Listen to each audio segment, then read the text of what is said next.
Dear learners, আজ কথা বলবো তোমার হাতে থাকা মোবাইল ফোন নিয়ে।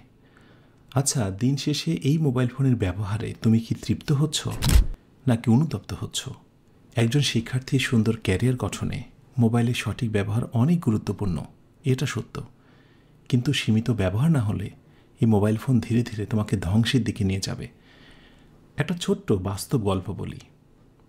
2 বছর আগে একজন শিক্ষার্থী আমার অফিসে এলেন। আমার সামনে চেয়ারে বসে হঠাৎ কান্না শুরু করলেন। জিজ্ঞেস করলাম, কাঁদছ কেন, কি হয়েছে তোমার?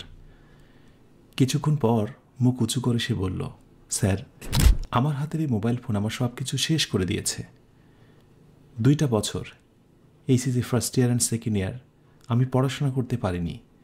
এখন পরীক্ষার আগে হাতে গোনা মাত্র কয়েকটা দিন, তবু পড়তে পারছি না। পড়তে বসলে অজান্তেই মোবাইল ফোন ব্রাউজ করছি। তারপর মনে হয় ভুল করলাম। এভাবে প্রতিদিন একই ভুল করি আর অনুতপ্ত হই। সে আরও বলল, স্যার জানেন আমি মোবাইল ফোনে কতটা আসক্ত? তাহলে বাস্তব কথা বলি।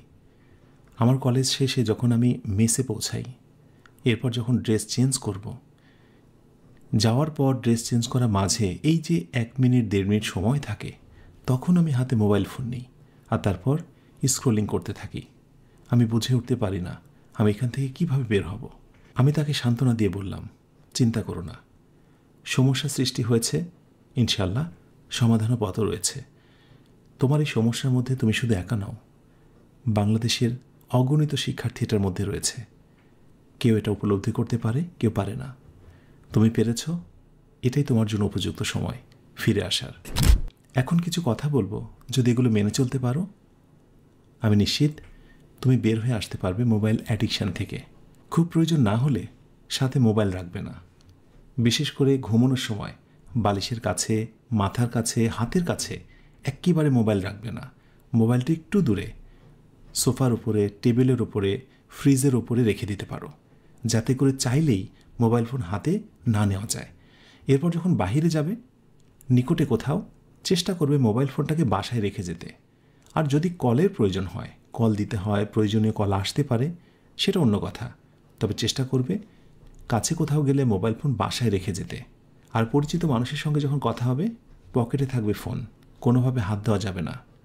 কথা বলবো সেই মানুষটির সঙ্গে, মনোযোগ দিয়ে শুনবো তার কথা। আর সবশেষ একটাই পরামর্শ, নিজেকে আল্লাহর কাছে সঁপে দাও, ইবাদতে মশগুল হয়ে যাও। ইনশাআল্লাহ এভাবে তুমি যদি একটা সপ্তাহ মেনে চলতে পারো, এরপর তুমি অনেক পরিবর্তন হবে। তুমি নিজে একটা রুটিন বানাতে পারবে, তুমি যা খুশি তাই করতে পারবে। চ্যালেঞ্জ শুধুমাত্র 1 সপ্তাহের। সে তৎক্ষণাৎ বলল, স্যার আমি পারবো, পারতে আমাকে হবেই। এরপর তার সঙ্গে আর যোগাযোগ হয়নি। জানি না সে পারল কি না। আজ আমাদের সমাজে অসংখ্য শিক্ষার্থী আছে যারা একই সমস্যার মধ্যে নিমজ্জিত। আর এই সমস্যা নেই, তারা সুন্দর ক্যারিয়ার গড়ার স্বপ্ন দেখছে। আদৌ কি তা সম্ভব? আমি স্পষ্ট করে বলছি, মোবাইল ফোনের অতিরিক্ত এই ব্যবহার সুন্দর ক্যারিয়ার গঠনের ক্ষেত্রে সবচেয়ে বড় বাধা। তাই শেষ কথা, যদি সুন্দর ক্যারিয়ার গড়তে চাও, আজ থেকে মোবাইলের ব্যবহারকে সীমিত করে ফেলো। আমার দেওয়ার নির্দেশনাগুলো মেনে চলো, ইনশাআল্লাহ মডার্ন ডিজিজ মোবাইল আসক্তি থেকে বের হয়ে আসতে পারবে। আর এই ভিডিওটি দেখার পর যারা পরিবর্তনের শপথ নিলে, কমেন্টে জানাও।